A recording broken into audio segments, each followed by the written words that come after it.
बिस्मिल्लाहिर्रहमानिर्रहीम, अस्सलामुअलैकुम। मैं फ़रा और मैं हमज़ा। खुशामदीद आपको सुबह सवेरे पाकिस्तान में। आज फ़रा मौसम जो है ना कुछ तब्दील हुआ है, हल्की हल्की बारिश वक्फे से यहाँ लाहौर में हो रही है और साथ ही सर्दी की शिद्दत में कमी आई है। रात को तो खासी जिसे कहते हैं गरज चमक के साथ बारिश और खूब खुल के बारिश, बौछार वाली वो वाली बारिश थी। लेकिन उसका नतीजा ये है कि जो सर्दी कम हो गई है ना, अब जो हड्डियों में लगती है ना सर्दी, वो नहीं थी। ऐसी है कि अब आप सर्दी एंजॉय कर सकते हैं। अब आप कॉफी का कप लेके सर्दी में टहल सकते हैं भाई। अब आप कह सकते हैं कि लाहौर है मतलब क्योंकि वहाँ पे जो हमारा मौसम खुल गया है। आज सूरज की बादलों से झांक रहा था, कुछ जगहों पे अभी जरा बादल हमें लग रहा था कि सूरज निकलेगा नहीं निकलेगा। और उसके साथ ना कपड़े जो बहुत सारे पहनने पड़े थे ना आपको, जैकेट्स लिए, वो उससे भी जान छूटी है। थोड़ा वजन भी हल्का। वो कपड़ों की वजह से सांस नहीं आ रही होती थी ना, तो अब आप सांस जो है आराम से ले सकते हैं और अब आप टहल सकते हैं। इस सर्दी को आप एंजॉय कर सकते हैं। जो माएँ कहती हैं बच्चों को कि सर्दी में ना निकलो, सर्दी लग जाएगी, आज आपको सर्दी नहीं लगेगी तो आज सर्दी एंजॉय करें। बट ये हम लाहौर का अपडेट कर रहे हैं। अब आपके शहरों में क्या सूरत हाल है? लेट्स होप एंड विश कि आप भी मौसम को एंजॉय कर सकें, उसका जो लुत्फ है वो उठा सकें। वालिदैन ने कल सुख का सांस लिया है। कई मेरे पेरेंट्स से बात हुई तो वो फ़रा बहुत खुश थे कि शुक्र है अब स्कूल खुल जाएंगे और बच्चे जो हैं वो अब स्कूल जाएंगे, हमें भी कुछ जो है रिलीफ मिलेगा। अच्छा चले, अच्छी बात है। लेकिन मेरा बच्चों ने कोई इतना सुख का सांस नहीं लिया, वो तो बिल्कुल भी नहीं, क्योंकि वो बड़ा एंजॉय कर रहे थे इन छुट्टियों को। लेकिन सुख का सांस अगर लिया ना तो प्राइवेट स्कूल्स वालों ने लिया असल में, खुल के लंबा सा बड़ा सा। इसलिए कि वो जो एक कंसर्न था कि ये जब बाकी सब कुछ जो है वो खुला है तो फिर स्कूल्स जो है वो बंद क्यों हैं और क्या सिर्फ स्कूल से कोरोना फैलता है। तो कोरोना वबा की वजह से बंद जो तालीमी इदारे हैं उनके बारे में अब इस खबर का हम जिक्र कर रहे हैं। बड़ी खबर है, वफाकी हुकूमत ने तालीमी इदारे मरहलावार खोलने का ऐलान कर दिया। 18 जनवरी से 9th से 12वीं जमात और 25 जनवरी से प्राइमरी से 8वीं जमात तक के स्कूल जो है वो खोले जाएंगे। हाँ जी बिल्कुल ऐसे ही है। जबकि जो यूनिवर्सिटीज़ हैं वो 1 फरवरी से खोली जाएंगी, वहाँ पर तदरीसी अमल 1 फरवरी से होगा। फिर मुझे ये बात थोड़ी सी ना समझ नहीं आई है कि बच्चों को पहले भेजा जा रहा है, फिर यूनिवर्सिटीज़ बाद में खोली जा रही हैं। खैर इस बात का फैसला वज़ीर तालीम शफ़क़त महमूद की ज़ेर सदारत बैनुल सूबाई वज़राए तालीम के इजलास में किया गया। जिस तरह फ़रा कह रही थी कि बच्चे कुछ खास खुश नहीं है, तो पिछली बार जो बच्चों ने गाने बनाए थे ना शफ़क़त महमूद साहब के ऊपर, कल भी मीम्स चल रही थी। अच्छा, कि बेवफा तेरा मासूम चेहरा भूल जाने के काबिल नहीं है। अच्छा, उन्होंने एक और ट्वीट भी कर दी ना, उन्होंने कहा कि ये याद रखें कि इस दफा कोई एग्जाम दिए बगैर प्रमोट नहीं होगा, पेपर देने पड़ेंगे सबको, तो आप पढ़े उसके लिए। और मेरे ख्याल स्कूल शायद इसलिए खोलेंगे कि स्कूल्स का सेशन क्लोज होता है ना, मार्च में स्कूल्स का जो है सेशन क्लोज होता है, लेकिन इस दफा तो कह रहे हैं अगस्त से शुरू करेंगे। उसको भी तब्दील कर दिया। हाँ, वो भी चेंज किया गया। सो इजलास के बाद वफाकी वज़ीर तालीम शफ़क़त महमूद ने बताया कि बोर्ड इम्तहानात मई जून में होंगे अब, और हुकूमत की अवलीन तरजीह जो है वो बच्चों की सेहत है। 14 या 15 जनवरी को भी दोबारा जायज़ा इजलास होगा। और मामले ख़ुसूसी सेहत डॉक्टर फैसल सुल्तान का इस मौके पर कहना था कि कोरोना की दूसरी लहर में कुछ ठहराव आया। और प्राइवेट स्कूल्स की जिस तरह हम बात कर रहे थे, सुप्रीम काउंसिल ने हुकूमती फैसले का खैर मकदम करते हुए कहा है कि SOPs के तहत स्कूल्स खोलेंगे। दूसरी जाने वफाकी और सूबाई हुकूमतों की मंजूरी से पंजाब में अगले तालीमी साल में सिंगल नेशनल करिकुलम नाफिज कर दिया गया है, जिसकी बात पाकिस्तान तहरीक इंसाफ की हुकूमत हमेशा से करती रही है। पंजाब टेक्स्ट बुक बोर्ड ने NNC और मॉडल निसाबी कुतुब का नोटिफिकेशन भी जारी कर दिया है। ये तो तालीमी साल के हवाले से हम बता रहे थे, लेकिन लोगों की क्या राय है वो भी ज़रा आपको सुना देते हैं। और बच्चों की क्या राय है वो भी साथ साथ हम कोशिश की बच्चा भी मिले और उनसे भी हम जाने कि उनको कैसा लगा ये फैसला। मैं समझता हूँ कि स्कूल तो खुलने चाहिए ताकि बच्चों को स्टडी का मौका मिले। 1 साल ज़ाया हो गया और मज़ीद जो है ज़ाया होने के चांसेस हैं। कोरोना की सूरत हाल तो यही चलेगी ना, जो है वो तो कम नहीं हो रही है ना। फिर भी बच्चों को भेजेंगे, SOPs के हिसाब से भेज देंगे बच्चों को। मेरे ख्याल में हमें जाना चाहिए, क्योंकि पढ़ाई का बहुत सारा साल ही समझे हमने नहीं पढ़ा, पढ़ाई का बहुत लॉस हो चुका है, बहुत नुकसान हुआ है बच्चों का। तो जल्द से जल्द खुल जाए, अच्छी बात है। हाँ, स्कूल खुलना चाहिए, बच्चों की तालीम जारी होनी चाहिए, क्योंकि हर चीज़ खुली हुई है। शॉपिंग मॉल खुले हुए हैं, सब जा रहे हैं, शॉपिंग्स कर रहे हैं, हर चीज़ें हो रही है। वैसे स्कूल ही बंद है तो स्कूल भी खुलना चाहिए। स्कूल खुलने चाहिए क्योंकि बच्चों की पढ़ाई इतनी डिस्टर्ब हो गई है। हर चीज़ खुली हुई है, मॉल्स खुले हुए हैं, शादी हॉल खुले हुए हैं। तो मैं चाहती हूँ कि स्कूल भी खुले कि बच्चे अपनी पढ़ाई सही से रिकवर कर सके। मेहरबानी होगी हुकूमत को कि हमारे साथ पे ताउन करें, हमारे बच्चों को फिर से ये तालीमी इदारे खोलें। नया साल शुरू हो गया है और कोशिश करेंगे कि हम अपने बच्चों को भेजें। बड़ी सेंसिटिव वबा है ये जो कोरोना है, इसका खात्मा नहीं हो जाए, बच्चों के लिए खास तौर पे स्कूल नहीं खुलने चाहिए। अगर खुल भी गए तो अच्छी बात है, क्योंकि बच्चों की पढ़ाई का नुकसान हो रहा है इतना। नहीं तो अभी सर्दी के हिसाब से देखना पड़ेगा कि कैसा है, ठंड है या नहीं है। जो मशवरा करेंगे वो सही होगा। खुशी तो हो रही मगर फिर हमारी सेहत का नुकसान भी तो होगा। अगर कोरोना हो गया तो हमें तो अल्लाह ना करे, कॉलेज में तो SOPs का ख्याल ही नहीं होता।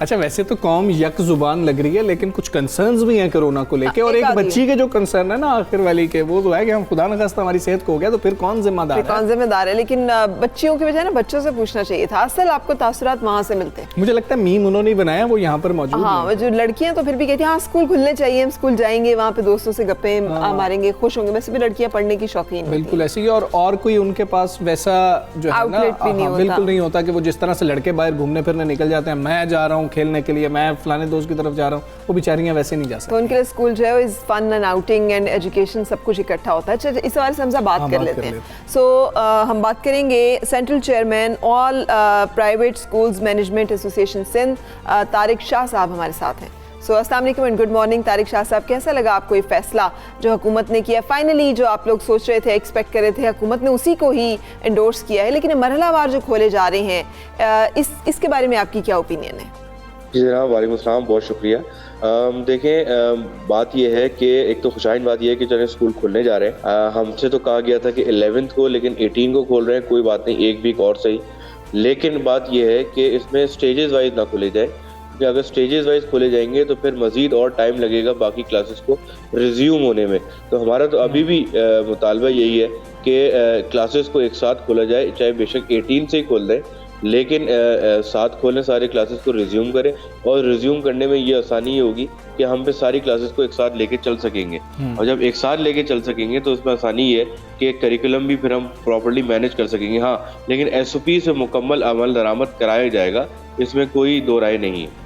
बिल्कुल ठीक है। तारिक शाह साहब, ये कहिएगा, ये जो फैसला आया कि यूनिवर्सिटीज़ लेट खोली जा रही हैं, स्कूल्स पहले खोले जा रहे हैं, आपको ये फैसला कुछ समझ आया कि ये फैसला क्यों किया गया है? इसमें क्या हिकमत आप देखते हैं? देखिए, हिकमत तो मुझे स्कूल की भी 2 स्टेजेस बनाई गई हैं। पहली स्टेजेस में क्लास 9 to 12 खुलेंगी, उसके बाद फिर क्लास 8 से नीचे डाउनवर्ड जाएंगे। तो वो भी एक अजीब सी बात है कि स्टेजेस क्यों खोली जा रही हैं, क्योंकि जब बड़े बच्चों को खोल दिया, छोटे बच्चों को तो बुला ही सकते हैं फिर हम, क्योंकि उनके भी एग्जाम्स हैं। अगर इनके बोर्ड एग्जाम्स हैं तो उनके इंटरनल एग्जाम्स हैं, दोनों इक्वली इम्पोर्टेंट हैं। तो मैंने जैसे अभी पहले भी कहा कि हमारा मुतालबा अभी भी यही, क्योंकि 14-15 को एक्सपेक्टेड है मीटिंग उनकी दोबारा, तो उसमें नज़रसानी की जाए कि सारी क्लासेस को एक साथ खोला जाए। यूनिवर्सिटीज़ को तो खोलना कोई मसला ही नहीं है, वो तो बड़े बच्चे हैं। जब कहा जाता है छोटे बच्चे SOPs कैसे फॉलो करेंगे, तो जब पास्ट में छोटे बच्चों ने SOPs को फॉलो करके दिखा दिया, तो ये तो फिर भी बड़े बच्चे हैं, यूनिवर्सिटीज़ के स्टूडेंट हैं, तो इनको तो वैसे ही खोल देना चाहिए था, बंद ही नहीं करना चाहिए था। मैं तो यहाँ तक कहूँगा। पेरेंट्स के लिए ज़रा बता दीजिएगा कि ऑल्टरनेट डेज पर ही बच्चों को बुलाया जाएगा, 50% जो है वो हाजिरी होगी एक क्लास में, या फिर तमाम बच्चों को इकट्ठा बुलाया जाएगा? ज़रा SOPs भी हमारे साथ शेयर कर दें, पेरेंट्स को आसानी हो जाए। जी बिल्कुल, देखें, जैसे पास्ट में SOPs फॉलो करवाए जा रहे थे कि सैनिटाइज़र जो है ना वो एंट्रेंस पे किया जाएगा, मास्क पहनना कंपलसरी होगा, और उसके साथ साथ सैनिटाइजेशन स्कूल के अंदर की जाएंगी। थर्ड स्टेज ये है कि स्कूल में बच्चों को अल्टरनेट डेज बुलाया जाएगा। कुछ स्कूलों ने ये ऑप्शन दिया था कि ऑनलाइन जारी रहेगा और जो फिजिकली पढ़ना चाहते हैं वो रेगुलरली स्कूल आ जाएं, तो ये ऑप्शन भी मौजूद थे। तो but depends on the school कि और वो पेरेंट के वो उनको क्या फिजिबल लगता है। लेकिन हाँ, मेजॉरिटी ने अल्टरनेट डेज बुलाया था बच्चों को स्कूल में, तो वो जो भी पास्ट में SOPs चल रहे थे वो सारे SOPs अभी भी लागू होंगे, लेकिन स्कूल फिजिकली जैसे चल रहे थे पास्ट में पिछले 1.5 महीने पहले, वैसे ही अब दोबारा रिज्यूम होंगे। उसमें कोई चेंजेस नहीं आएंगी या कोई चीज़ रेगुलरली नहीं हो जाएगी। कुछ पेरेंट्स ज़्यादा ही कंसर्न होते हैं, ज़्यादा वो प्रोटेक्टेड होते हैं और वो फील करते हैं, तो उनके लिए भी ये होगा कि अगर वो कुछ नहीं भेजना चाहते तो वो बच्चे ऑनलाइन ज्वाइन कर लें। दूसरा, बच्चे जब आते हैं तो वो जो उनकी ट्रांसपोर्टेशन है, जो गाड़ियाँ हैं, क्या उसके बारे में भी स्कूल कुछ इंटरवीन करने की कोशिश करेगा कि वहाँ पर भी कोशिश की जाए कि किसी तरह से SOPs जो है लागू किए जाएं? क्योंकि ये मतलब तो ये ना कि मर्ज फैले ना, ये वबा फैले ना। जी बिल्कुल, देखिए आपकी पॉइंट बिल्कुल वैलिड है और स्कूल जो स्टार्टिंग में देर से खुले थे उसकी सबसे पहली और ये इम्पॉर्टेंट वजह यही थी कि स्कूल में तो एसओपीज फॉलो हो जाएंगे, लेकिन उसके बाद क्या होगा, बच्चे कैसे फॉलो करेंगे, वैन्स के अंदर कैसे जाएंगे, एसओपीज कैसे फॉलो होंगे। तो अभी भी वही क्वेश्चन मार्क है। तो हमने पेरेंट्स से यही रिक्वेस्ट की है कि ये पेरेंट का काम है कि वो मेक श्योर करवाएं। स्कूल में तो बच्चा जब पहुंचता है जब वो बिल्कुल वैन में होके गुजर के आ चुका होता है, तो इनिशियल स्टेजेस में जब बच्चा वैन में बैठने जा रहा होता है तो वो पेरेंट की अब सुपरविजन की जरूरत है। बिल्कुल ठीक है। तारिक शाह साहब, आप हमारे साथ ही मौजूद रहिए। वजीर तालीम पंजाब मुराद राज साहब हमारे साथ मौजूद हैं, उनको शामिल गुफ्तगू करते हैं। मुराद, अस्सलाम वालेकुम, गुड मॉर्निंग। मुराद राज साहब, ये फैसला किया गया हुकूमत की जानिब से, पेरेंट्स इस फैसले को बहुत खुशाइंद करार दे रहे हैं, बाकी भी जो तमाम स्टेक होल्डर्स हैं वो खुशाइंद करार दे रहे हैं। ज़रा बता दीजिएगा आसानी के लिए किस तरीके से बच्चों को स्कूल भेजें, पेरेंट्स की क्या जिम्मेदारी है और फिर स्कूल्स की क्या जिम्मेदारी है? जी, मैं इस पे दो चीजें बतानी जरूरी समझता हूँ। एक तो पेरेंट्स जरूर भेजें क्योंकि बच्चों का बहुत ज्यादा लर्निंग लॉस हो चुका है। आपने देखा साल के अंदर मेजॉरिटी जो है बच्चों ने वो घर पे गुजारी है, तो इसलिए स्कूल भेजना बहुत जरूरी है। और हम अभी भी उसी तरह चलेंगे। 50% अगर मंडे को बच्चे आ रहे हैं तो 50% ट्यूसडे को आएंगे। तो that is going to be monitored for sure, जिस तरह पहले भी हो रहा था। और मेरे ख्याल से इस तरह एसओपी फॉलो स्कूल में किए जा रहे थे, कहीं पे भी नहीं किए जा रहे। एट द सेम टाइम मैं आपको ये भी बताना चाहता हूँ कि पेरेंट्स को सिर्फ चाहिए कि अपना वो बच्चों को मास्क के बगैर स्कूल ना भेजे। और अगर किसी बच्चे को कोई खांसी है, जुकाम है, गला खराब है, तो उसको भी स्कूल ना भेजें। मेरी सिर्फ ये रिक्वेस्ट होगी पेरेंट्स से। बाकी जो है इंशाल्लाह ताला will make sure at the school के एसओपी फॉलो हो रहे हैं और बाकी चीजें हो रही हैं। सो आई थिंक इंशाल्लाह ताला ये। और मैं एक चीज आपको बताऊं कि ये मिल के हमें सब ने करना है। इसमें ये नहीं होगा कि सिर्फ गवर्नमेंट कुछ करे, इसमें प्राइवेट सेक्टर ने भी साथ होना है, गवर्नमेंट ने भी साथ होना है, पेरेंट्स ने भी साथ होना है, सब ने मिल के ये करना है। Then it will be successful, otherwise it won't be. बिल्कुल सही। ये भी फरमा दीजिएगा, मई जून में जो कहा जा रहा है कि एग्जाम्स होंगे, तो वो जो और फिर अगस्त में सेशन शुरू होगा, ये जो टाइम एकेडमिक ईयर है इसकी कंप्लीशन के बारे में भी बता दीजिए कि वो कैसे मैनेज किया जाएगा। देखिए, अभी जो रेगुलर 1 से 8 के एग्जाम्स होते हैं वो तो मई में होंगे, जो बोर्ड के एग्जाम्स हैं वो जून में होंगे। और इसी तरह जो नया सेक्शन, अब गर्मियों की छुट्टियां जो है वो बिल्कुल कम कर दी जाए, ताकि जो इतना टाइम हमने लूज किया है छुट्टियों की वजह से, तो इस दफा गर्मियों की छुट्टियां बिल्कुल मिनिमल। बिल्कुल ठीक है।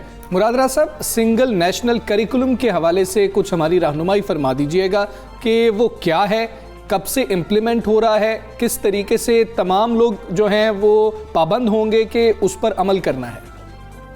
देखिए जी, सब ये समझ रहे हैं कि सिंगल नेशनल करिकुलम का मतलब है कि सब एक जैसी किताबें पढ़ें। वो कभी भी नहीं होता। जब वो सिलेबस एक जैसा होता है तो सबकी किताबें एक जैसी होती है। करिकुलम का मतलब क्या है कि एक फ्रेमवर्क दिया गया, एक सर्कल आप बना लें, पेज पे एक सर्कल है जी, सब ने उस सर्कल के दरमियान में रहे। कोई भी जो पढ़ा, चाहे वो 10 डिफरेंट किस्म की किताबें हों, मगर एज लॉन्ग एज वो सारी किताबें जो हैं वो उस सर्कल के बीच के अंदर हैं, उस फ्रेमवर्क के अंदर हैं, तो दे आर ओके। और वो पीसीपीबी जो है वो अप्रूव करेगा सारी किताब। तो ये इंशाल्लाह ताला क्लास 1 to 5 में जो नेक्स्ट स्कूल ईयर शुरू होता है 2021 का, उसमें 1 to 5 में इंशाल्लाह ताला इम्प्लीमेंट किया जाएगा। अच्छा, ये भी फरमाइएगा कि मुख्तलिफ रिपोर्ट्स आ रही थी और पंजाब के वाले से अगर बात करें तो वॉइस ऑफ अमेरिका की एक रिपोर्ट थी कि बहुत सारे बच्चे हैं, जिसमें 93 लाख के करीब बच्चे हैं, जो कि उनके मुताबिक माफ़ कीजिएगा कि हो सकता है इसके बाद स्कूल खुलने के बाद वापस स्कूल ना आए। तो उन बच्चों को स्कूल वापस लाने के लिए क्या इकदाम किए जाएंगे? देखिए, मैं आपको बताऊं कि हमें पूरी एक कैंपेन चलानी पड़ेगी। बच्चों को, मुझे पता है कि बच्चों का बहुत ज्यादा लॉस हुआ है और हमारा स्कूल से भी बहुत ज्यादा लॉस हुआ है। प्राइवेट स्कूल बहुत सारे जो 5,000 से कम फीस वाले हैं, 70% वो स्कूल पंजाब में वो हैं जो प्राइवेट स्कूल 5,000 रुपए से कम फीस वाले हैं, और उनमें से काफी स्कूल बंद भी हो गए बिकॉज ऑफ ऑब्वियसली वो सस्टेन नहीं कर सके फाइनेंशियल जो बर्डन था। तो इसलिए इसके लिए हमें पूरी एक कैंपेन चलानी पड़ेगी, मगर मैं तब तक कैंपेन नहीं चलाऊंगा जब तक हमें श्योरिटी नहीं मिल जाती कि हाँ जी अब स्कूल खुले रहने। क्योंकि अगर आप कैंपेन चलाते हैं और फिर खुदा ना खास्ता सिचुएशन खराब होती है और स्कूल बंद करने पड़ जाते हैं, तो सारी कैंपेन, सब चीजें बिल्कुल जाया हो जाएंगी। So we have to be very sure once we do that, मगर वो पक्का हमें करना पड़ेगा। You're absolutely right, drop out rate बहुत बढ़ गया। And how about those kids sir, वो जो भट्टा पे काम करने वाले बच्चे थे जिनको 1000 रुपया महाना दिया जाता था पिछली हुकूमत की तरफ से, जो वापस लिया गया और उसकी वजह से वो बच्चे जो हैं वो ड्रॉप आउट है उनका स्कूल से और वो वापस जबरी मुशक्कत का शिकार हो रहे हैं, उनके बारे में भी कुछ रिकंसिडरेशन है इस फैसले को? देखिए मैं आपको एक चीज बताऊं, ये 1000 रुपए देने वाला सिस्टम बिल्कुल गलत system. I'll tell you why। क्योंकि मैं साउथ पंजाब में जब फिर रहा था ना, इसी तरह पिछली गवर्नमेंट ने एक और प्रोग्राम भी शुरू किया था, उसका नाम था ज़ेवर तालीम। क्या आप 1000 रुपया दें कि पेरेंट्स को अपनी बच्ची को स्कूल भेजते? मेरे पीछे बंदे भाग रहे होते थे जब मैं साउथ पंजाब में जा रहा था कि जी वो 1000 रुपया 1500 रुपया कितने। तो आप सोचते हैं कि वो 1000 रुपया ढूंढ रहे हैं, वो बच्चों को स्कूल नहीं भेज रहे, वो एक दफा आते हैं उसके बाद वो जगह मूव कर जाते हैं and then they never come back. तो इस तरह के इंसेंटिव्स देने जो है ना, I don't believe in that, ये पैसों वाला होना चाहिए। ऑल्टरनेट क्या है सर? ऑल्टरनेट अगर ये नहीं है ठीक तो ऑल्टरनेट क्या सोचा है गवर्नमेंट ने?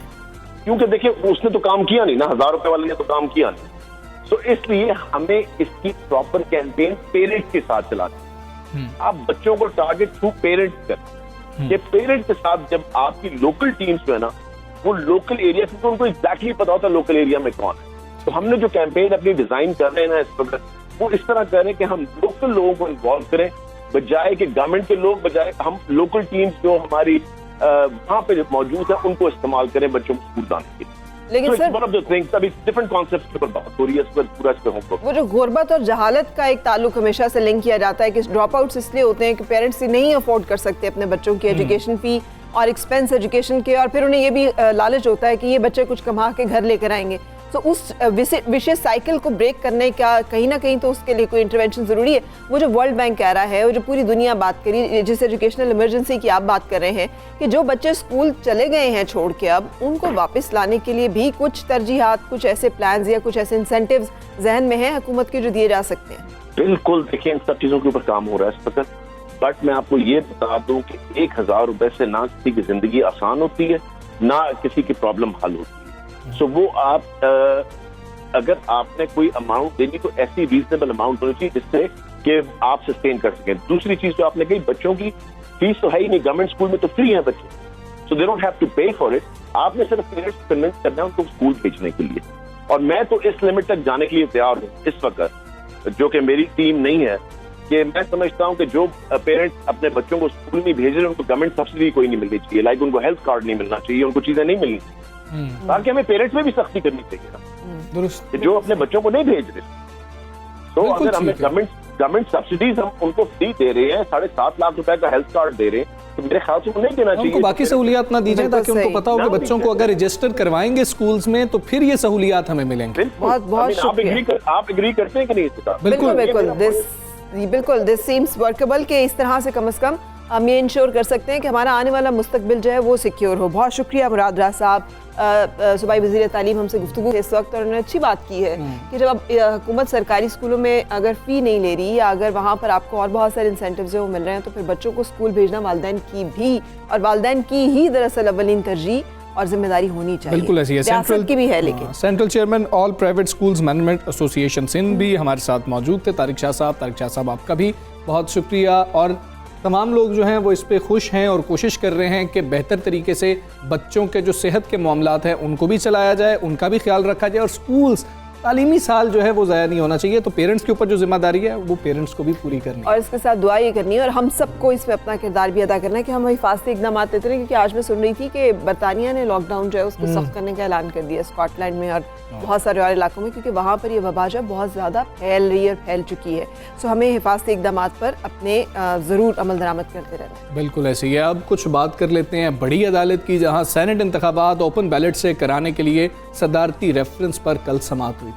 और सुप्रीम कोर्ट ने चारों सूबों के एडवोकेट जनरल्स, इलेक्शन कमीशन और चेयरमैन सेनेट को नोटिस जारी कर दिए हैं। चीफ जस्टिस ने कहा कि चारों एडवोकेट जनरल्स और इलेक्शन कमीशन के जवाब का जायजा लेंगे। बिल्कुल ऐसे ही है। चीफ जस्टिस गुलजार अहमद की सरबराही में 5 रुकनी बेंच ने दायर सदारती रेफरेंस की ये समाअत की है, और अटॉर्नी जनरल ने दलाइल दिए हैं कि रेफरेंस में सेनेट इलेक्शन खुफिया राय शुमारी से ना कराने का कानूनी सवाल उठाया गया है। जो रेफरेंस क्या है वो उन्होंने बताया। और आम इंतखाबात इलेक्शन एक्ट 2017 के तहत हुए आइन के नहीं, ये कहना था उनका। इंटरेस्टिंग एक अहम रिमार्क्स में आएगा। जस्टिस एजाजुल हसन ने रिमार्क्स दिए कि इलेक्शन एक्ट भी आइन के तहत ही बना होगा। क्या कोई कानून आइन से बालातर हो सकता है?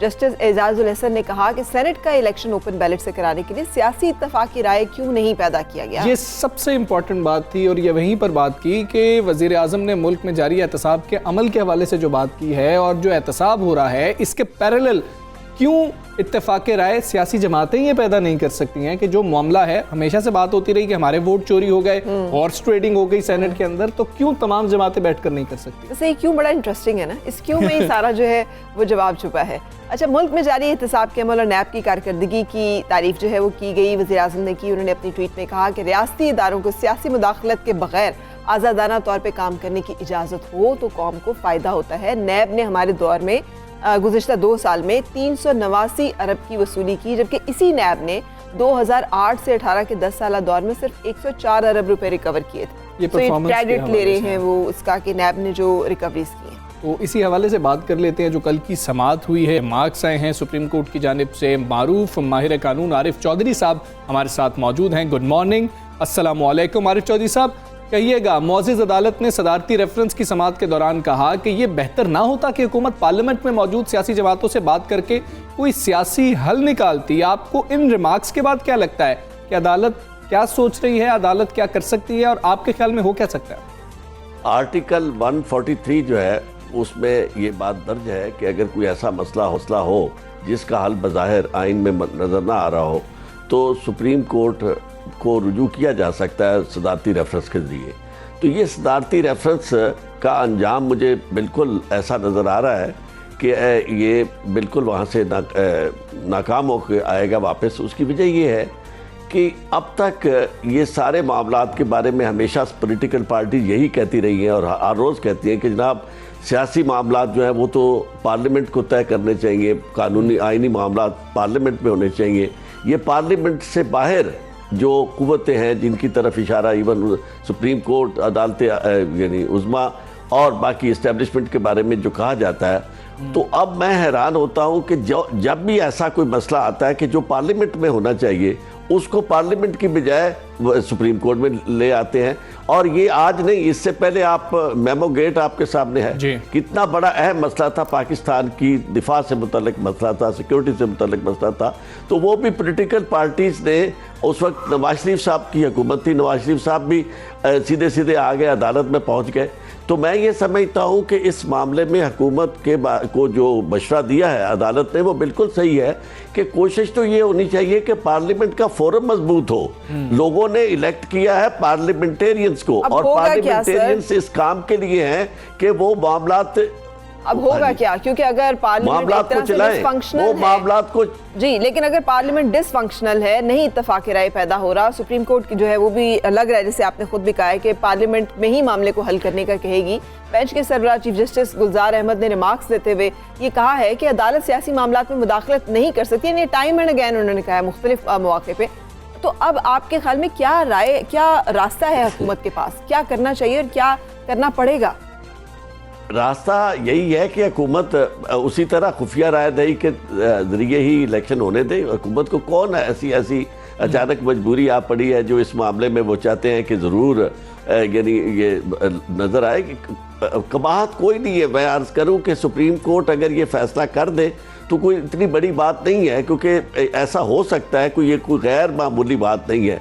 लेकिन अब उसका तरीक़ेकार जो है वो तरीक़ेकार ये है कि क्या पार्लियामेंट इसका फ़ैसला करे या अदालत इसका फ़ैसला करे।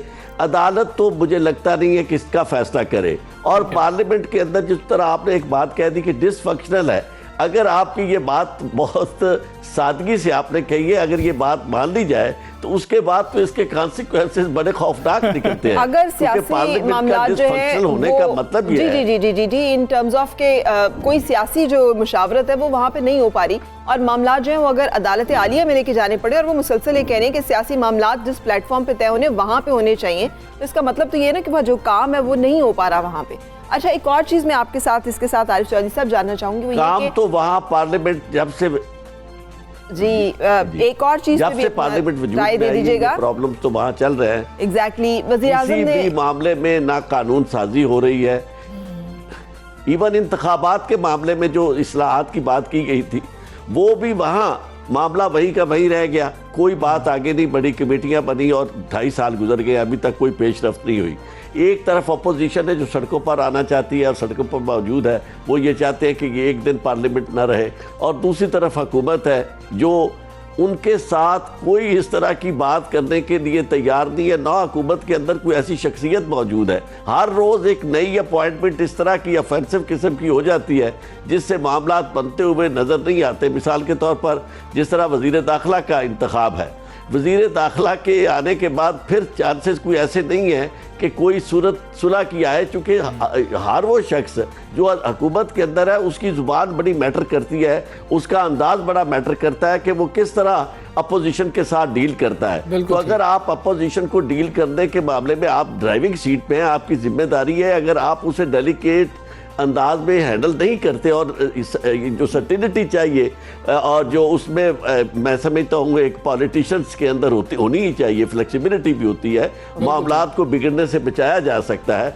तो ऐसी सूरत मुझे नज़र नहीं आ रही। तो फिर मामला तो वहीं का वहीं रहेगा और उसी तरह ही चलना पड़ेगा जिस तरह ऑलरेडी ये सूरत हाल आइन में मौजूद है। आपको खुफिया रायशुमारी ही नजर आ रही है। आरिफ चौधरी साहब, बहुत शुक्रिया आपका। सुबह सवेरे पाकिस्तान से आप कर रहे थे और वो यही कह रहे हैं कि ज़रूरत क्या थी इतने अचानक से ये काम कर देने की, पहले बातचीत कर लेते आपस में। और मतलब अगर दोबारा से घूम कर उसी पॉइंट पर आना है तो वाकई फिर ज़रूरत महसूस होती है। लेकिन हमसे मुझे एक और वो सवाल जो मेरे जहन में है वो ये भी है कि वज़ीर आज़म ने नैब की कारकर्दगी की बड़ी तारीफ़ की है, लेकिन एक तरफ हुकूमत जो है वो ये भी कहती है कि हमारा नैब से लेना देना नहीं है, नैब खुद मुख्तार इदारा है, ये जो कुछ भी करता है ये अपने ओन पे ये सारी कार्रवाई करता है, लेकिन फिर हुकूमत उसका क्रेडिट भी लेती है। हुकूमत मौक़िफ़ ये लेके आ रही है फरा, उसमें वो कह रहे हैं कि जी खुद मुख्तार है इसलिए इतनी रिकवरी हो गई ना, पहले खुद मुख्तार नहीं था तो रिकवरी नहीं हो रही थी। खैर, नैब के हवाले से भी आपको पता बड़े खदशात हैं, तो अभी हम ब्रेक ले लेते हैं और खदशात जो हैं वो अपोजिशन और हुकूमत पे छोड़ देते हैं।